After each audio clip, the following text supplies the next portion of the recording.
All right, team, we are live. Hey, great morning, everybody. Excuse me. Great morning, everybody. Um, Glad everybody could make it on with us today for our segment of Brotherly Munch. My name is Levon Kennedy. I am the project coordinator for WAR's Healthy Masculinity Initiative. And today we have with us Toby Frazier, who's manager of education for Lutheran Settlements House Men Can Initiative. So great morning to you, Toby. How are you feeling today? Hey, thanks for having me, Lee. I'm feeling pretty well. It's been a good day so far. Yeah, thank you, thank you, thank you. Thank you for being with us. Again, I know that this is a really busy month for you. We just kind of had a brief, short convo about that, with it being Domestic Violence Awareness Month. But before we get into all of that, I just want to make sure that, I go over war services, and I also give you the opportunity to go over some of Lutheran Settlement House's services, if that's okay. All right, so again, as I said before, I'm the project coordinator for WAR's Healthy Masculinity Initiative. The Healthy Masculinity Initiative is doing exactly what we're trying to do right here and right now. We're trying to open up spaces, create dialogue, and address traditional male gender norms, masculinity roles, anyone who may subscribe to those things, and how do those, again, impact us? How do those things connect with gender-based violence, with sexual violence, with intimate partner violence? Also, WAR is Philadelphia's only rape crisis center. We're the only sexual violence center here in the city of Philadelphia. We've been around for about 50 years.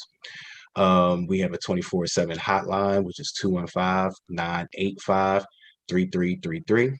We can be connected with through that hotline for most, if not all, of our services, whether it be counseling, court accompaniment, medical accompaniment, crisis intervention, education, as well as outreach. And I'm going to swing it over to you, Toby, so that you can also, tell us a little bit about Lutheran Settlement House and what do you all do over there? Awesome. Thanks, Lee. Yeah, dang, y'all stay busy over there more. We have some similar sounding stuff going on at Lutheran Settlement House in our domestic violence department that I work out of. So working with survivors of domestic violence, no matter their anything, age, gender, race, orientation, etc.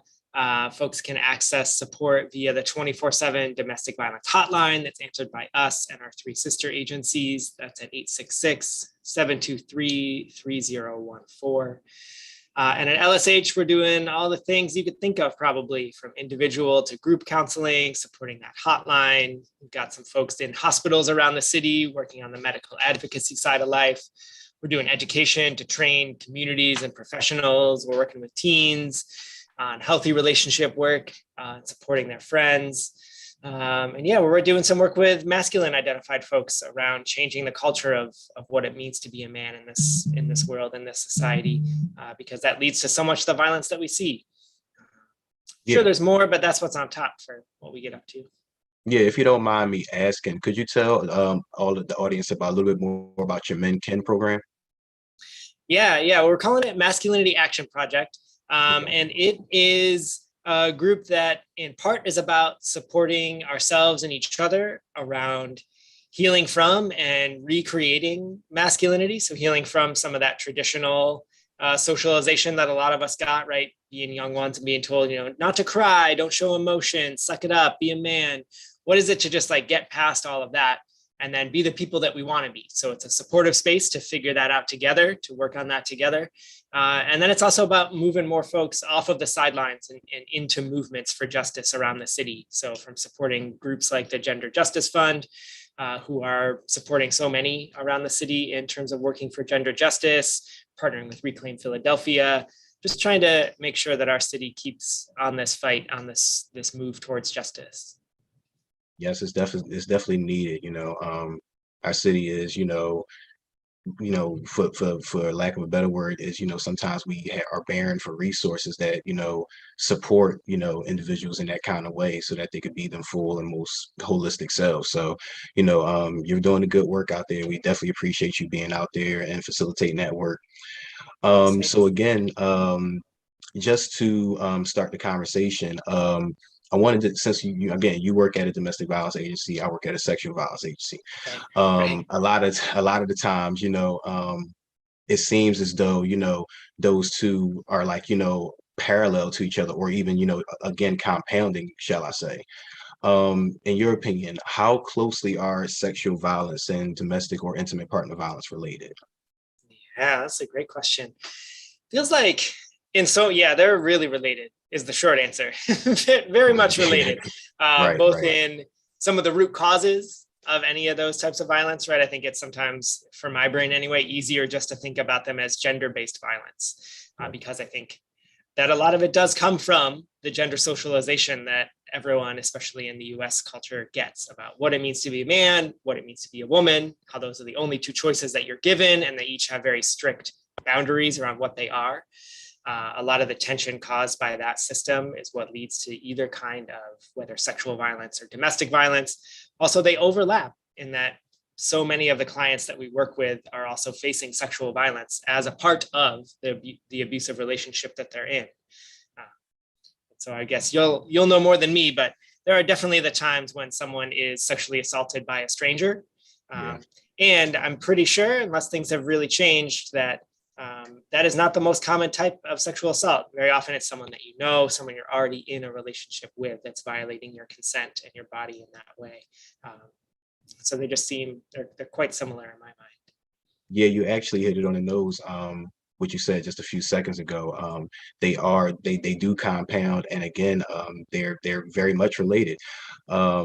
Sexual violence is primarily committed by individuals that we do know.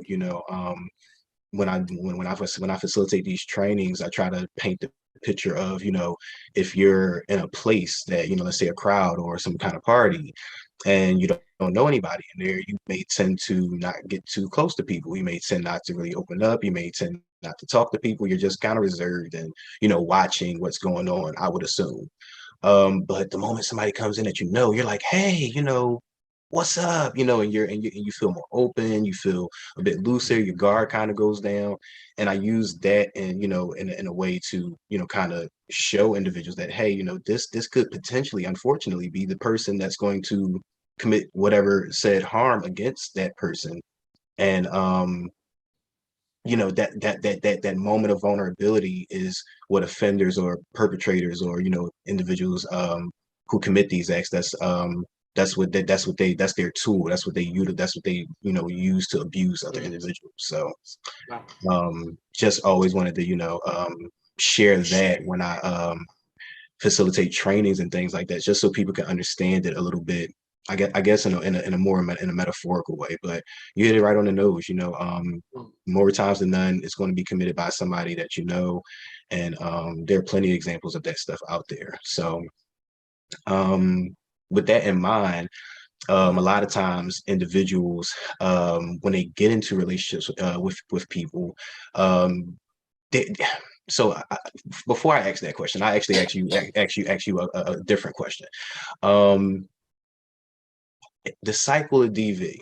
I'm sure you know about that. Could you just explain that really briefly to us?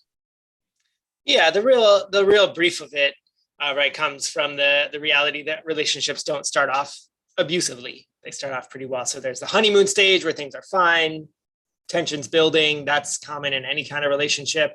In abusive relationships, it then swings over to some kind of violent or abusive incident, with some reconciliation to get back to that honeymoon stage. That's the Amazing. Yeah. briefest. Yeah. Yeah, that was super brief and concise, exactly what I was looking for. And the reason why I'm asking that is because during what phase would you say red flags show themselves? Ooh, fun. All right. Wow. Because and I mean when you're first starting out, like so again, just kind of painting a picture a bit, like I'm just getting to know this person. At what point do you believe, like red flags kind of start to rear their head? Yeah. Ooh, I mean, it's a really interesting, good question about how to layer the idea of red flags onto the cycle of violence. And it's tricky because red flags are infinite, right, of what they could be and what might mean nothing at all. Because I think one important piece is to always remember that abusive relationships, it's about power and control. So it's this dynamic of one person controlling the other one, getting them to do and live their life at the whim of the abusive partner. Pardon me. And so the red flags are things that raise up any of those thoughts, any of that feeling in your gut that like, oh, is this like, do I really want to be doing this thing that my partner is either pressuring me to or even asking me to, right? So we'll hear from people that it can sound like, oh, why do you want to hang out with those people or go see your family? I thought you loved me. I want to spend time with you. Don't you love me? Let's spend time together. Okay. That can be a red flag for isolation, but that could also be just, that person's having a down day and they really want some time and attention. And so it gets a little bit deeper because then it's not just about that action, but it's also about their reaction to being asked about it. Right. And how someone is able to take in feedback or not. Right. And so someone who can't take in feedback or is refusing to and is doing things that seem like they're trying to control your behavior or make you do something you're not entirely comfortable with. I think those go together, unfortunately, well for noticing the signs of a potentially abusive relationship. And I think that could happen at any of those stages, right? Whether it's in the tension building, we're having an argument, and stuff starts to feel funky, but it could also be up on the honeymoon stage, right? That super lovey-dovey, love jail is a thing we'll talk about sometimes that really is what leads into isolation. Yeah. I know what you mean. A lot of times, your friends, who with the friends of the partner may get on the other person, like, we never see you anymore or something along those lines. So I get exactly what you're talking about right there. Let's try to shift the conversation and try to focus this on men and just the topic of the month of just reclaiming healthy anger. When individuals commit these acts, what are some of the reasons that may fuel them committing these acts of violence and from your experience? Yeah, I mean, most of the experience that I could draw from is more mine in my life than other people's, and not from a space of being an abusive partner, at least not that I know of. From partners that I've asked about it, seems like that has not been a thing. Who knows though? But all of us, right? You, me, everybody listening and watching and everybody else, we all have the capacity to cause harm. It's not like abusive partners are a special separate group of people who crawl out of some swamp somewhere, right? It's, if we're talking about men, it's people who are socialized into this really narrow definition of how to be a man in this society. And then the things that have led me to lash out and say mean things to my partner are, honestly, it's when I've been hurt, whether it's by her or in some other part of my life. I'm feeling hurt, I'm feeling stressed, and there's this outlet. And I'd say for better or worse, but truly it's for worse. It's for needing to overcome. The view of my partner is it's someone that I can lash out at and it'll be safe, right? That I won't face the repercussion, that if my boss pisses me off at work, I can take that out on my partner at home and not lose my job still. And so I think it's a path that happens like that, of having these feelings that are hard to deal with, that we as masculine folks have been socialized to not pay attention to, that we're only supposed to express anger, especially white guys. That's the only emotion that we're allowed to have. And so when I feel any other kind of thing, it's going to come out as anger, because that's what I've been taught my whole life, sometimes through violence of, bullies and parents and others when I was young. Yeah, if you don't mind, I would like to chime in about, even a little bit about my life. I've kind of told you bits and pieces of it, but, for me, my mom died when I was 10 and my dad died when I was 12. So with that in mind, I lived on 30th and Diamond, which is not the best part of Philadelphia for just to keep that part short. And, I didn't have the best role models either. I didn't have people around me who allowed you to have emotional range, I guess you could say. Me being one of the bigger young men around my neighborhood, I had this expectation that, hey, you're supposed to be strong and fearless and powerful, and you should take charge. But I like to read books, Toby. Like, you know what I mean? Yeah. I was cool. I was chill. I got A's and B's in school. I had good behavior.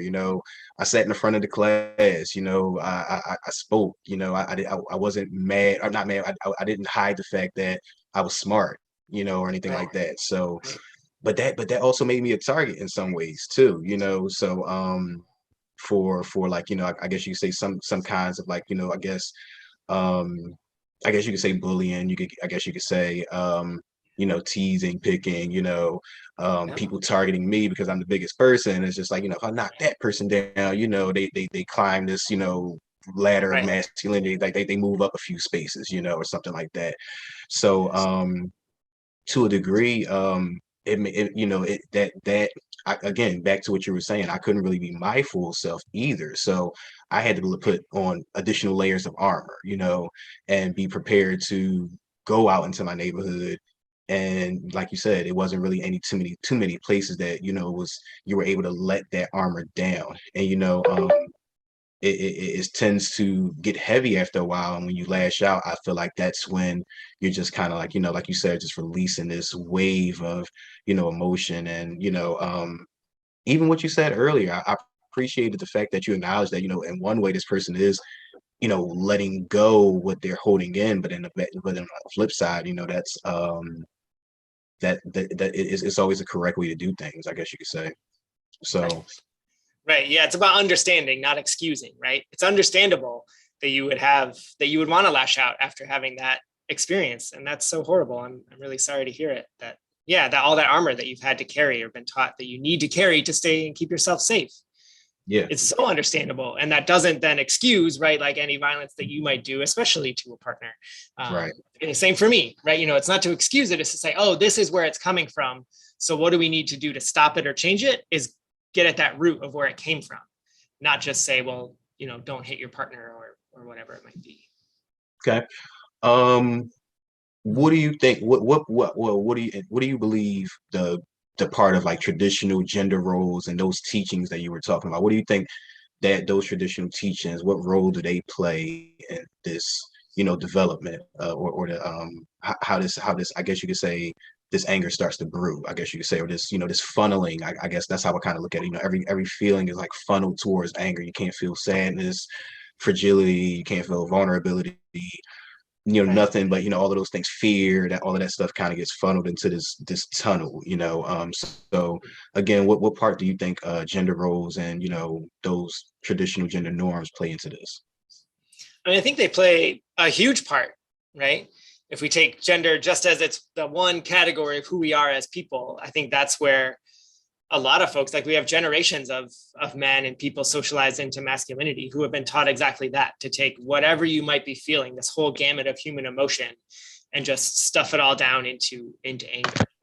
That funnel feels very, very real, very apt metaphor for how it has been in my life, in my dad's life, and most other guys and people, socialized men that I know, that's how we all are. And so it feels really big. I mean, I think other identities really layer on there, right? Getting into race feels like you and I had similar upbringings in around how we're taught what it means to be a man, and very different for you being a Black man and me being a white man, of the ways that I was able to let that anger out, and that I was able to show. I'll say for me, and my guess is it was like a little bit more, and it was safer for me, and it was okay to show a little bit more of other emotions, maybe not a lot, but some more than from other Black men that I know. We're like, no, it's not safe at all, right? The armor, the mask Mhm, has to stay on, and that mhm, shit's got to be tight, or mhm. else. Yeah, for sure. Um, for some odd reason, anytime I had these discussions with you, whether it be personally or, you know, in this type of platform, it just, you know, reminds me of things. It kind of takes me back and makes me reminisce about things that, you know, like you said, I've gone through myself. So again, for me, that gender role played the biggest part.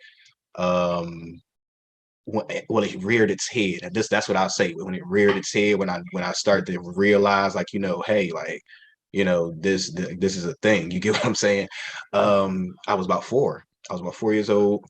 Yeah, Wow. I remember this clear as day. I was 4 years old. My grandmother, God rest her soul, riding my bike, and like I literally wipe out into like one of those like 1980 cars that's like pure steel. Like Oh, my knee, just my a hunk of metal. yeah, Yeah. yeah, my knee just felt like literally my knee felt like it got tore in half. Like, you know, I'm like crawling on the ground. I'm all like sobbing and crying, and I'm like Yeah. hysterical outside, like, and I'm calling her name at the top of my lungs to be like, Grandma, Grandma. And she runs to the door, bursts the door open. She's like, what's going on? And I'm like, I banged my knee. I banged my knee. Oh my gosh. Like, you know, I fell off the bike. I banged my knee. She literally Right. asked me in that same breath, I don't even mean to laugh, but, you know, just the uncomfortability a little bit. It's like, Yeah. are you bleeding? Wow. I said, no. And she said, get up and finish playing. you'll be okay. I'm like, yo, I think back and I'm like, yo, what if my Wow. kneecap was literally shredded in half? Like, and it Right. was like the only telltale was, are you bleeding? So Yeah. again, like I said before, but I also seen on the flip side, me noticing that I also saw how I was treated if I would play with young ladies in my neighborhood. One of the young ladies that I liked, she played with doll houses. Hey, I like you. I want to get to know you. I'm Spend time gonna together. come over Yeah. here. Yeah, I'm gonna come over here and play dolls. Like it's no big thing. And I got pushed away. I got yelled at for that too. You get what I'm saying? So Yeah. again, it kind of, like you said, it gives you this strict way of being to start out.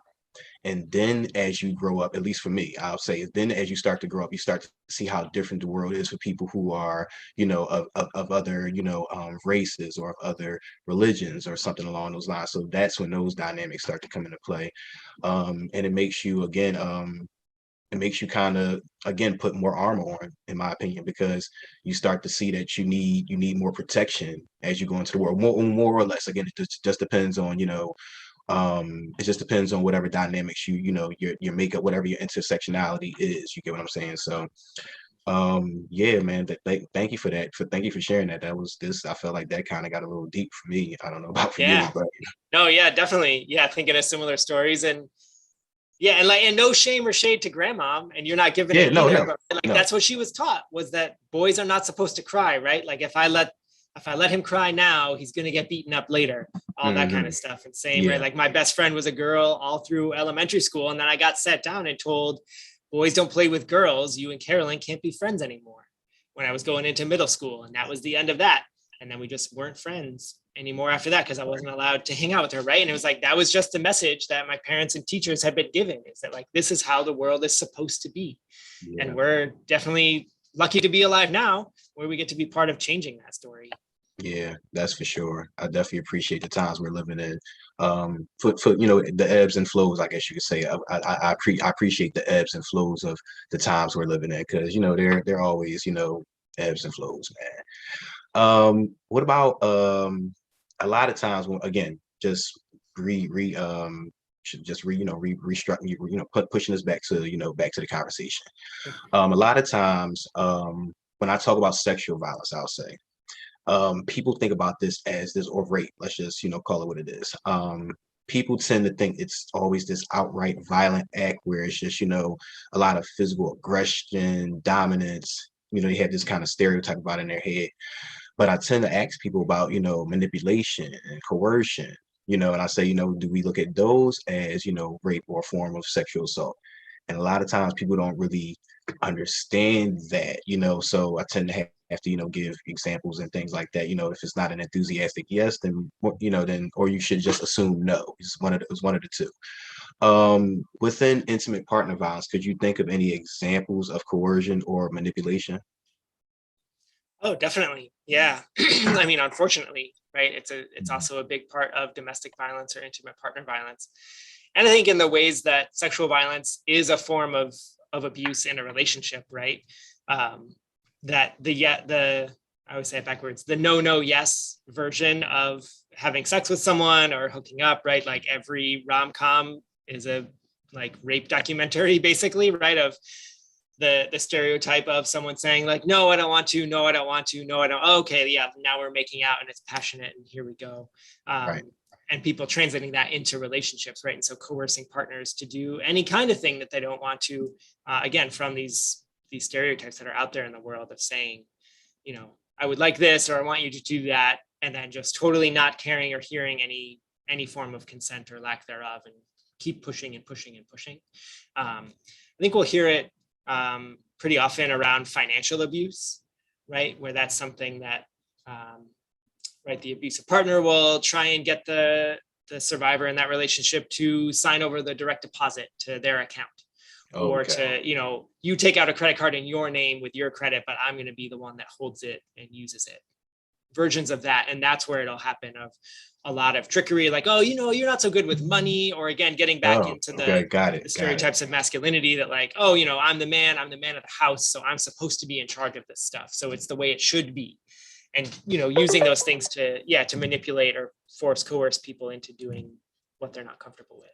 Some of those is like you said, it's unfortunate, but some of those I've, I've thought about as manipulation, but again, when I was younger, like you said, that was just something that you just thought like, hey, it was even to the point where it fell down for it trickled down from the gender role. Like, for example, men are supposed to be the breadwinners. So as a young person, you think like that. And since they're the Yep. breadwinners, these are the people that control the money. Since they control the money, again, for me, I need to go ask this person, and the whole time it could have been my mother or my grandmother, whoever I was living with, that actually was the breadwinner of the home.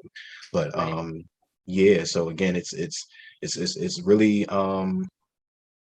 it's really like an all around thing, I guess you could say. It starts really young, and but side question, like how do like what do we do to shift this thing though? Do you have like any thoughts on that? Like, how do we start to shift that narrative? Yeah, I mean, I think all the stuff that both of us are doing in some ways as part of it, right? Like I know y'all at War are out in schools all the time talking with young ones about things like consent and healthy relationships and what to do, as are we at Lutheran Settlement House with our STAR students talking about relationships program out in schools, doing those free workshops with young folks to change up that narrative and build the skills in ways that I definitely did not get offered when I was a young person growing up. That was not Yeah, a thing that was out there. And then, yeah, things like HMI and MAP that are really working with not just youth, but with men and with folks who are more likely to be on the harm causing side of the relationship or in the world, to yeah, change what it means for us. yeah. I appreciate. Yeah, I'm with you there. More so especially the school programs. I love doing those anyway. Having young adults, find out what consent is in a way where, before COVID, we used to do like activities and things like that where we'll like pass stuff around or have a person go up and try to see if they can obtain something from somebody any way they possibly could. Yeah. And people would like be tickling people and trying to pry it out of people's hands instead of just simply asking. So just having quick lessons on that. So yeah, you're absolutely correct on that too. Just trying our best to attack it from how I call it. We're all coming inside the same room, just from different doors. So Yeah. Yeah. trying our best to get there. So to wrap this conversation up, again, as it relates to um, again, all of those traditional things that are taught to men, again, about emotions. They should feel, if you see anger and you see those aggression, you see that as good and safe emotions to display. But you may see fear again and vulnerability and all those other, more so, I guess, mushy emotions that we're taught as bad or unsafe to display. So and again, having those behaviors, I would assume, or having belief in these roles, I guess you could say, can tend to have individual, perpetuate certain things. They may have a belief in certain things. Microaggressions may rear their head. So again, just to end us off, what do you think we can do to become more educated so that we don't perpetuate those things, so that we don't, continue to have this cycle? Mhm. Yeah, I think there's definitely what is there? There's a need for any of us who are starting to realize it and recognize it to do our own individual work, right? So that I do learn how to access that full spectrum of human emotion that I feel. Because if I can't do it myself, then I sure can't help you do it, right? Not you, Lee, but Yeah. anyone else. Pardon me. I also think some of it is being willing to name that reality, that like this is true, that it was not safe for you to express those emotions at some point. And what would it look like? Like, what would help you feel safe to express them now? Like, what kind of space, environment, Okay. person do you need to be around to just practice what it is to actually feel those things and get them out and allow it to happen, right? And it's going to take time. It's going to go slow. This is something that definitely comes up with the male survivors that we work with, right? Because we have a men's counselor and advocate at Lutheran Settlement House who specializes in working with men who are victims of domestic violence. And something that we end up talking about is the ways that it can seem like socialized men are having a trauma response to our own feelings. We're in that fight or flight version of having these feelings that aren't anger, where it's just so traumatic because of what the upbringing is around socialization into masculinity, that it can be really difficult. And so treating it like anyone else who's experiencing trauma and going slow, making those safe spaces and being in it together. That's really dope that you actually, talked about that from both sides of it, because throughout this conversation, I will say that, while we did have a focus on men reclaiming, anger and, thinking about all of those gender roles, again, you definitely mentioned the fact that, you still have space for both men who experience that kind of harm, as well as men who or individuals who commit this kind of harm. So that was a super powerful way to close out, in my opinion. So I appreciate you coming on today and just offering your time, your expertise. I know that you also have another weeks long worth of program going on. Do you want to just briefly tell us a little bit about that, so that hopefully some of our folks can join on for the rest of the remainder of the week? Yeah, definitely. And thanks so much for the invite and for hosting these convos as often as you do. They're really great. So it's an honor to get to be here, get to chop it up with you some. And yeah, we're in today at noon will be the third of our 5-day series on domestic violence is a men's issue. And folks can find that if you go to bit.ly, bit.ly/DV and men 2021. So bit.ly/DV and men 2021. Today's session is about police and survivor support and what to do when police Wow. are neither a safe nor a supportive option for people. How can we keep Wow. folks safe anyway? That should be a powerful topic. I'll be sure to definitely be on today. Awesome. Cool. All right, Thank you with so that, much, Lee. yeah, appreciate it. So I'm just going to go ahead and close this out. Again, thanks so much, everybody, for joining on for our brotherly Munch conversation. And it's, we do this for the city of brotherly love. We want to promote that around our city, brotherly love. So that's why we do these kind of programs and we do this, have these kind of conversations. Again, WAR, Philadelphia's only rate crisis center. If you need to get into contact with us, our hotline is 215-985-3333. And I'll swing it over to you, Toby, just so again you can close us out with some of with LSH's contact information. Yeah, definitely. I think the easiest way is that 24/7 domestic violence hotline. Again, for people of any gender or other identities at all, is 866-723-3014. All right. So again, thanks everybody for tuning in, and be sure to look out for next month's segment of Brotherly Munch. It's Levon Candy, Project Coordinator for Healthy Masculinity Initiative, and Toby Frazier, Manager of Education,